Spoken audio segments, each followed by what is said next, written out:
Selamat datang kembali. Hari ini kita langsung bahas yuk satu isu kesehatan yang penting banget, hipertensi. Lebih spesifik lagi, kita mau bedah nih, gimana sih peran usia sama jenis kelamin sebagai faktor resiko. Nah, kita pakai dua sumber penelitian menarik yang Anda bagikan. Satu dari Bantul, satu lagi dari Temanggung di Jawa Tengah. Misi kita kali ini ya, menyaring temuan-temuan kunci dari keduanya, lihat apa aja yang sama, apa yang beda. Terus apa artinya buat kita semua secara praktis? Kan disebut silent killer ya, karena gejalanya itu sering nggak kerasa. Definisi medisnya, seseorang itu hipertensi kalau tekanan darah sistoliknya 140 mmHg atau lebih, dan atau diastoliknya 90 mmHg atau lebih. Atau juga kalau dia lagi rutin minum obat antihipertensi. Angkanya sendiri lumayan bikin khawatir. WHO itu mencatat ada sekitar 1,13 miliar penderitanya di dunia tahun 2015. Dan prediksinya bisa naik jadi 1,5 miliar di 2025 nanti. Kalau di Indonesia sendiri, angkanya juga tinggi. Riskesdas 2018 itu nunjukin prevalensinya 34,1%. Itu artinya kan puluhan juta orang ya. Dan hipertensi ini jadi penyebab lebih dari 427 ribu kematian di tahun itu aja. Jadi, wah, relevan banget topiknya. Oke. Mari kita mulai bedah temuannya nih. Yang pertama cukup kelihatan ya. Meskipun lokasinya beda. RSUPKU Muhammadiyah Bantul sama wilayah Temanggung, dua-duanya ini nemuin kesimpulan statistik yang mirip soal dua faktor ini. Usia dan jenis kelamin. Gimana persisnya tuh temuan mereka? Iya, Anda benar. Menariknya, walau mereka pakai metode statistik yang sedikit beda ya, yang di Bantul pakai uji korelasi Spearman-Rank, kalau Temanggung pakai uji Chi-square, keduanya ini secara konsisten nemuin ada hubungan yang signifikan. Hubungan signifikan antara usia dengan kejadian atau resiko hipertensi. Di kedua studi, nilai p-value-nya itu 0,000. Angka sekecil itu ya, pada dasarnya bilang kalau kemungkinan hubungan ini cuma kebetulan aja, itu kecil banget. Jadi secara statistik, wah, ini hubungan yang sangat meyakinkan di kelompok yang mereka teliti. Sama juga dengan jenis kelamin ya. Signifikan juga. Persis, untuk jenis kelamin, dua-duanya juga nunjukin hubungan yang signifikan secara statistik dengan hipertensi. Lagi-lagi p-value-nya 0,000 di kedua studi. Ini benar-benar menggarisbawahi ya betapa pentingnya dua faktor demografis dasar ini, usia dan jenis kelamin, sebagai penanda risiko hipertensi. Setidaknya di populasi Bantul dan Temanggung yang diteliti ini loh ya.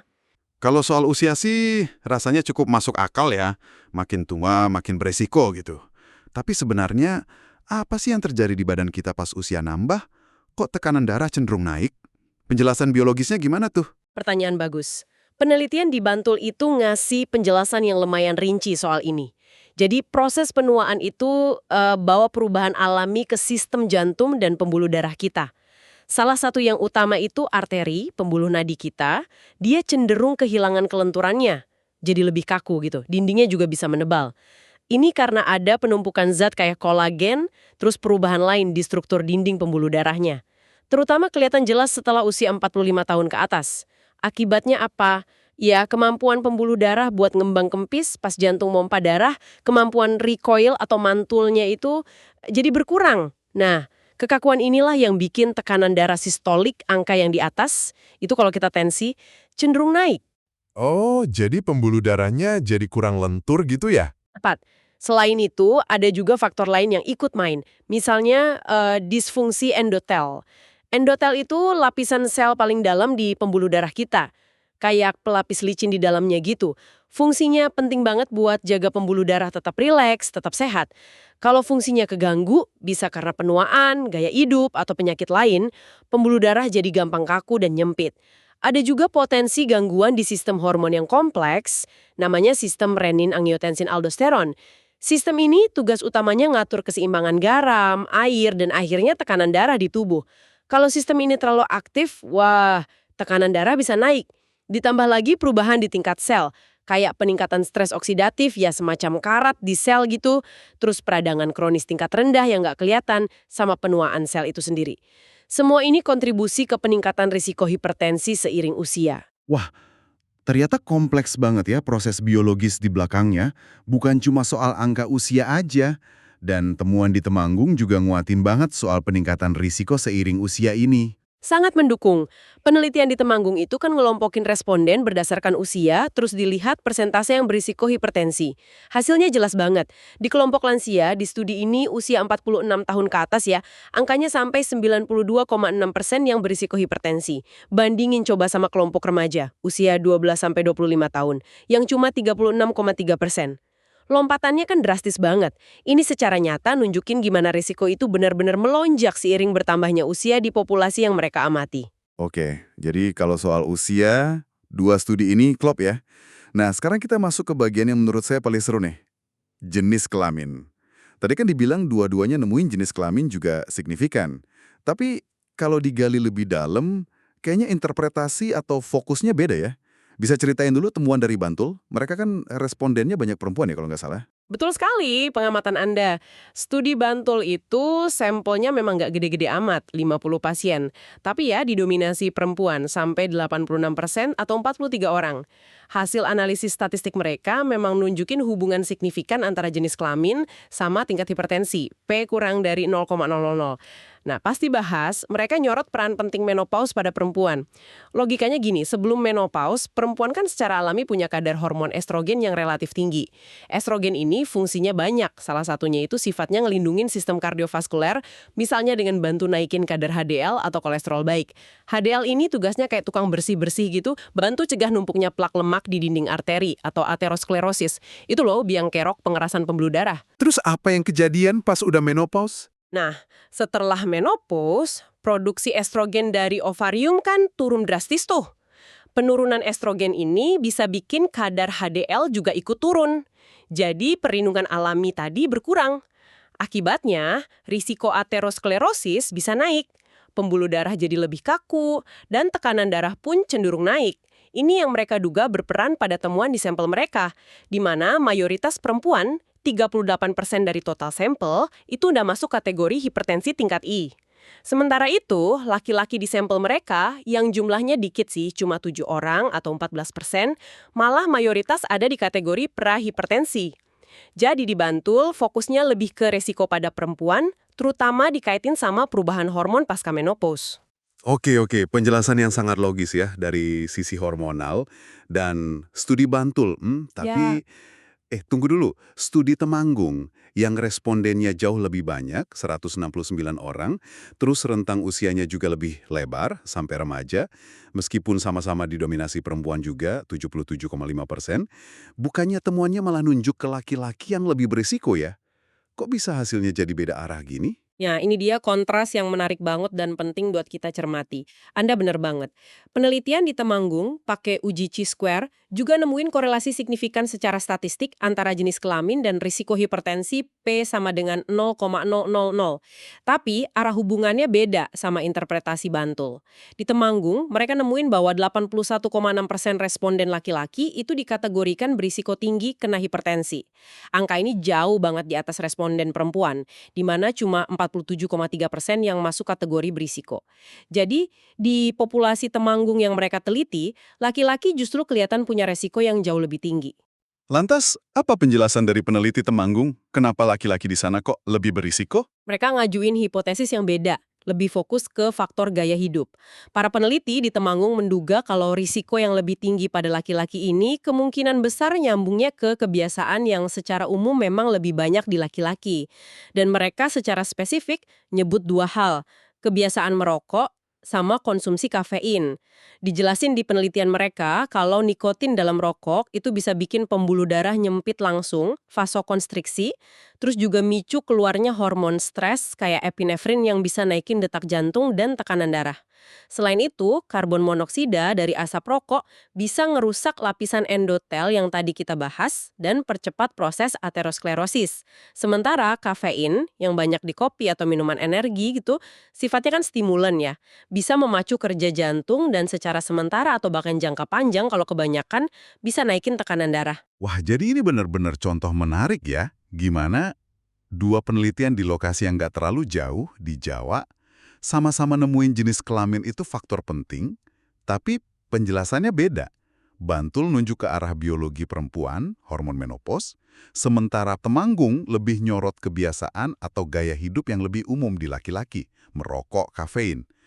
Ini nunjukin betapa kompleksnya hipertensi ya. Nggak ada satu jawaban tunggal gitu. Mungkin di Bantul karena sampelnya pasien rumah sakit, terus mayoritas perempuan usia lanjut, ya faktor menopause jadi lebih kelihatan. Sementara di Temanggung, dengan sampel komunitas yang lebih luas rentang usianya, dan mungkin gaya hidupnya beda, faktor kayak merokok pada laki-laki jadi lebih kelihatan pengaruhnya. Perlu diingat juga, ada sedikit beda metodologi. Studi Bantul fokus ke pengukuran tekanan darah aktual pasien saat itu, studi Temanggung pakai kombinasi kuesioner screening risiko yang isinya ada pertanyaan soal gaya hidup, ditambah pengukuran tekanan darah. Nah, perbedaan pendekatan dalam mengukur risiko ini juga bisa aja ikut ngaruh ke hasil yang didapat. Sangat mencerahkan lihat perbandingan ini. Lantas, dari temuan-temuan ini baik yang sama maupun yang beda, apa nih pelajaran praktis yang bisa kita ambil? Apa artinya semua ini buat Anda para pendengar dalam jaga kesehatan? Ada 2 poin utama yang ditekankan banget ya, terutama dari kedua studi ini kalau digabung. Pertama, ini pesan kuat dari penelitian Temanggung, pentingnya screening atau deteksi dini hipertensi secara meluas. Dan ini berlaku buat semua kelompok usia, bukan cuma buat lansia, tapi perlu dimulai dari remaja dan dewasa. Kayak yang kita tahu sekarang, hipertensi itu kan sering tanpa gejala di awal, silent killer. Tapi proses kerusakannya di pembuluh darah bisa udah mulai dari muda. Dengan screening rutin, bisa cek tensi biasa aja atau pakai kuesioner risiko kayak yang di Temanggung, kita bisa nangkep risiko atau kondisi hipertensi lebih awal. Kenapa deteksi dini ini krusial banget sih? Karena makin dini ketahuan, makin cepat kita bisa intervensi. Intervensi ini nggak selalu harus langsung obat loh ya, bisa dimulai dari ubah gaya hidup. Tapi kalau memang perlu pengobatan, mulai lebih awal itu jauh lebih efektif buat cegah komplikasi jangka panjang yang bahaya dan mahal, kayak penyakit jantung koroner, stroke, gagal ginjal, kerusakan mata, bahkan penurunan fungsi kognitif atau demensia. Jadi, screening ini ya investasi kesehatan yang penting banget. Dan ingat, temuan gender yang beda tadi. Mungkin pas screening perlu juga digali faktor resiko spesifik yang relevan, misalnya riwayat hormonal perempuan atau kebiasaan merokok laki-laki. Screening dini untuk semua usia dengan perhatian ke faktor resiko spesifik. Itu poin pertama, jelas banget. Terus, poin kedua. Tadi kayaknya kesebut soal fisioterapi di penelitian Bantul. Betul. Poin kedua adalah pentingnya pendekatan non-farmakologis alias tanpa obat dalam mengelola hipertensi. Dan disinilah peran aktivitas fisik atau olahraga jadi sentral banget. Penelitian Bantul secara khusus nyorot ini. Nyebutin kalau latihan fisik yang seringkali programnya dirancang atau dipandu tenaga profesional kayak fisioterapis, itu landasan terapi non-obat yang direkomendasiin banyak organisasi kesehatan besar dunia. Latihan fisik yang teratur dan terukur itu udah terbukti secara ilmiah bisa bantu nurunin tekanan darah pas istirahat, bikin jantung paru lebih bugar, dan secara umum ningkatin kesehatan pembuluh darah. Mungkin dengan bantu jaga kelenturan arteri yang tadi kita omongin. Jadi intinya bergerak aktif itu kunci ya? Banget. Tentu ini harus bareng sama pilar gaya hidup sehat lainnya yang juga umum direkomendasiin. Kurangin garam, idealnya kurang dari 1 sendok teh sehari, jaga berat badan ideal, makan bergizi seimbang, banyak serat, buah, sayur, kurangin lemak jenuh, nggak merokok sama sekali, dan batasi atau hindari alkohol. Tapi peran aktivitas fisik teratur, misalnya jalan cepat, sepedaan, renang, senam, ya minimal 30 menit hampir tiap hari, itu ditekankan banget sebagai cara efektif buat ngontrol tekanan darah secara alami. Oke, jadi kalau kita rangkum nih, penelusuran kita di 2 sumber ini nunjukin kalau usia dan jenis kelamin secara konsisten muncul sebagai faktor yang signifikan terkait risiko hipertensi di Bantul maupun Temanggung. Ini negasin betapa pentingnya kita perhatiin 2 faktor demografi dasar ini. Benar, konsistensi ini penting. Tapi yang nggak kalah menariknya adalah gimana fokus atau penjelasan di balik signifikansi jenis kelamin itu bisa beda. Di Bantul, sorotannya ke perubahan hormonal perempuan pasca menopause, sementara di Temanggung, fokusnya lebih ke gaya hidup kayak merokok dan kafein yang lebih banyak di laki-laki di sampel mereka. Ini nunjukin keragaman faktor pendorong hipertensi ya. Tepat sekali. Perbedaan ini ngingetin kita kalau hipertensi itu multifaktorial. Paham faktor resiko umum kayak usia dan jenis kelamin itu penting ya sebagai langkah awal waspada. Tapi faktor lain kayak gaya hidup, kondisi hormonal, bahkan mungkin lingkungan juga berperan besar dan interaksinya bisa kompleks. Dan tentu aja, pesan kunci yang paling praktis adalah lakukan screening dini secara rutin dan terapin gaya hidup sehat, terutama aktif bergerak buat jaga tekanan darah tetap terkontrol. Nah, sebagai penutup, ada satu hal nih yang bikin penasaran buat direnungin lebih lanjut oleh Anda. Kedua studi ini kan fokus utamanya di usia sama jenis kelamin ya. Tapi penelitian Temanggung itu sempat nyinggung dikit faktor lain di pembahasannya. Misalnya, mereka nyebut soal potensi peran stres dan gimana respon tubuh terhadap stres lewat sistem hormon namanya aksis HPA itu bisa beda antara laki-laki dan perempuan. Mereka juga nyinggung lagi peran kolesterol dalam proses aterosklerosis sebagai mekanisme dasar hipertensi. Nah, gimana kalau kita bisa gali lebih dalam faktor-faktor ini? Stres, profil lemak darah, mungkin juga pola makan spesifik atau tingkat polusi udara di lingkungan yang beda. Dengan bandingin misalnya komunitas kota sama desa, atau kelompok dengan tingkat stres kerja yang beda di Indonesia. Mungkinkah ini bisa kasih kita pemahaman yang lebih tajam lagi tentang siapa sih yang paling rentan, kenapa mereka rentan, dan intervensi kayak apa yang paling pas buat kelompok yang beda-beda. Ini bisa jadi bahan eksplorasi kita di waktu mendatang ya. Terima kasih sudah menyimak penelusuran kita kali ini.